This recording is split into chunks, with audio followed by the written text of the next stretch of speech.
So NDA ఉపరాష్ట్రపతి అభ్యర్థిగా Radhakrishnan nomination పత్రాలు సమర్పిస్తున్నారు. ఈ కార్యక్రమంలో ప్రధానమంత్రి మోడీ సహా బీజేపీ అగ్ర నాయకులు అలాగే ఎన్డీఏ పక్ష నాయకులు హాజరయ్యారు. లైవ్ చూద్దాం.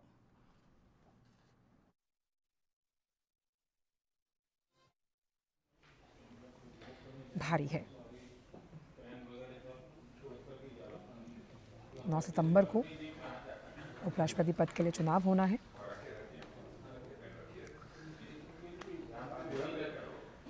और राधाकृष्णन जो हैं वो किशोर अवस्था में ही आरएसएस और जनसंघ से जुड़े थे। 1990 के दशक के अंत में कोयम्बतूर से 2 बार लोकसभा चुनाव जीते और कई राज्यों के राज्यपाल भी रहे हैं। सीपी राधाकृष्णन व्यवसाय प्रबंधन में स्नातक की डिग्री हासिल कर चुके हैं और खेलों से भी लगाव है। टेबल टेनिस खिलाड़ी रहे हैं कॉलेज लेवल पर। आज का दिन काफ़ी अहम राजनीति के लिहाज से, जहां एनडीए के उपराष्ट्रपति पद के उम्मीदवार सीपी राधाकृष्णन अपना नॉमिनेशन फाइल कर रहे हैं और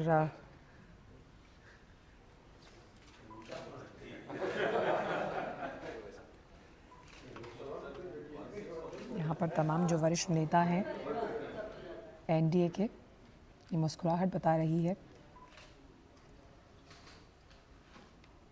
कि एक सकारात्मक माहौल है। और तमिलनाडु से आते हैं और सभी दल उनके इस व्यक्तित्व के मुरीद हैं और सम्मान करते हैं और इसी के परिणाम स्वरूप उन्हें कई बार कई राज्यों के राज्यपाल की जिम्मेदारी को सौंपा गया और उन्होंने अपने संवैधानिक जिम्मेदारी का निर्वहन बखूबी निभाया है।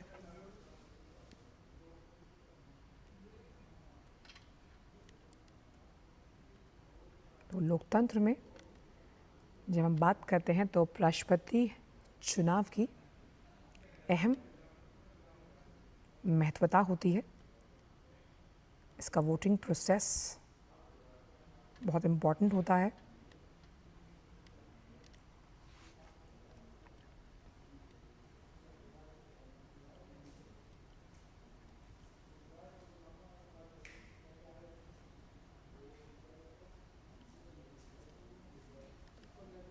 तो एनडीए की ओर से सीपी राधाकृष्णन उपराष्ट्रपति पद के उम्मीदवार, जहां वो अपने नामांकन को दाखिल कर रहे हैं।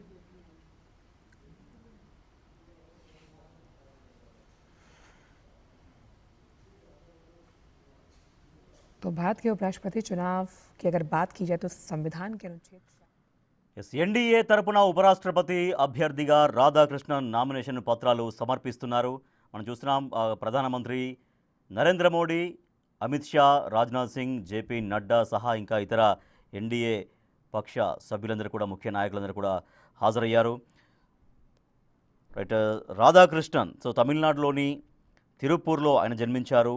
సో ఆయన ఉన్నత విద్యావంతుడైన, సో గతంలో లోక్సభ సభ్యుడిగా పనిచేశారు, గవర్నర్గా కూడా పనిచేశారు. సో ఆయన ఎన్డీఏ తరపున ఇప్పుడు ఉపరాష్ట్రపతిగా బరిలో ఉన్నారు. సో ఆ కార్యక్రమం చూస్తున్నాం మనం.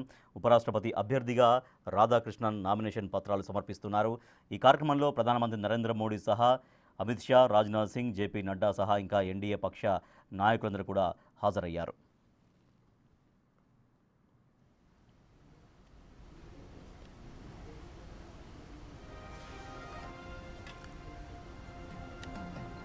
बीस प्रस्तावक और 20 समर्थकों के साथ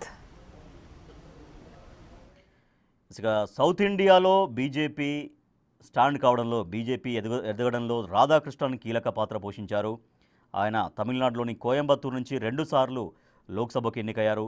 1998, 99లో ఇక్కడ ఆయన విజయం సాధించారు. ఆ తర్వాత 2004, 2014, 2019లో వరుసగా 3 సార్లు ఆయన ఓటమి చవిచూశారు. 2023 ఫిబ్రవరిలో జార్ఖండ్ గవర్నర్గా ఆయన నియమితులయ్యారు. ఆ తర్వాత 2024 జూలైలో మహారాష్ట్ర గవర్నర్గా కూడా ఆయన బాధ్యతలు నిర్వర్తించారు.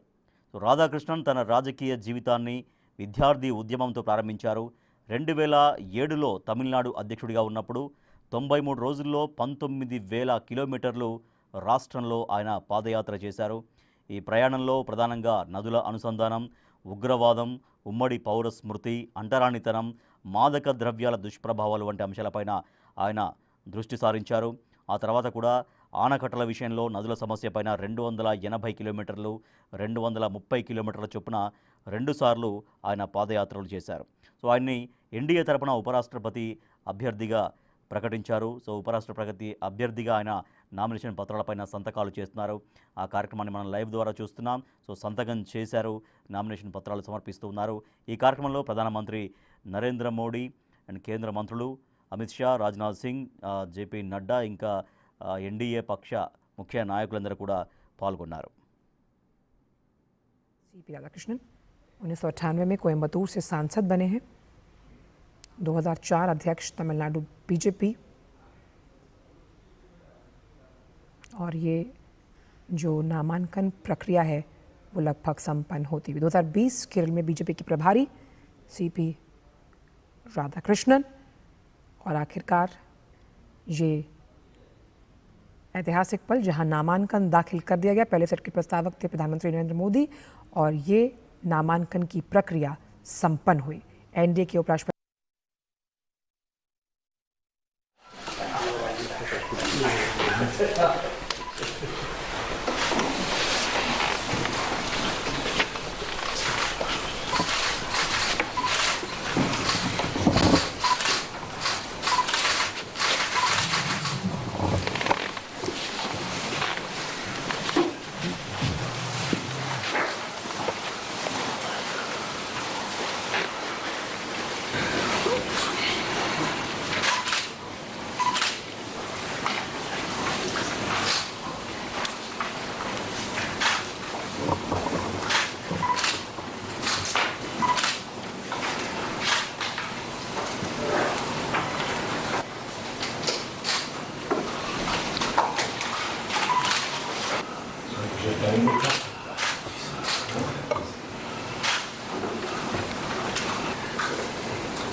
రైట్, ఎన్డీఏ తరపున ఉపరాష్ట్రపతి అభ్యర్థిగా సిపి రాధాకృష్ణన్ నామినేషన్ సమర్పించారు. ఈ కార్యక్రమంలో ప్రధానమంత్రి నరేంద్ర మోడీ, కేంద్ర మంత్రులు అమిత్ షా, రాజ్నాథ్ సింగ్, ఇంకా ముఖ్య నాయకులందరూ కూడా పాల్గొన్నారు.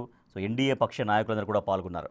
సో రాధాకృష్ణన్, సో ఉపరాష్ట్రపతి అభ్యర్థిగా ఇప్పుడున్నటువంటి రాధాకృష్ణన్, ఉపరాష్ట్రపతిగా నామినేషన్ వేసినటువంటి రాధాకృష్ణన్ సౌత్ ఇండియాలో, దక్షిణ భారతదేశంలో బీజేపీ మరింతగా బలపడడం కోసం ఆయన అనేక కార్యక్రమాలు తీసుకున్నారు. తమిళనాడులోని కోయంబత్తూరులో ఆయన జన్మించారు. తమిళనాడు కోయంబత్తూరులో రెండుసార్లు ఆయన లోక్సభకు ఎన్నికయ్యారు. అక్కడి నుంచి 1998 తర్వాత 99లో జరిగినటువంటి ఎన్నికలు అక్కడ విజయం సాధించారు. ఆ తర్వాత 2004, 2014, 2019 వరుసగా 3 సార్లు ఆయన ఓడిపోయారు. 2004 తర్వాత 14 ఆయన 19లో 3 సార్లు ఓటమి పాలయ్యారు. 2023 ఫిబ్రవరిలో ఆయన జార్ఖండ్ గవర్నర్గా కూడా నియమితులయ్యారు. తర్వాత 2024లో జూలైలో మహారాష్ట్ర గవర్నర్గా కూడా ఆయన బాధ్యతలు చేపట్టారు. తెలంగాణ రాష్ట్రానికి కూడా ఆయన గవర్నర్గా, ఇన్ఛార్జి గవర్నర్గా ఆయన విధులు నిర్వర్తించారు.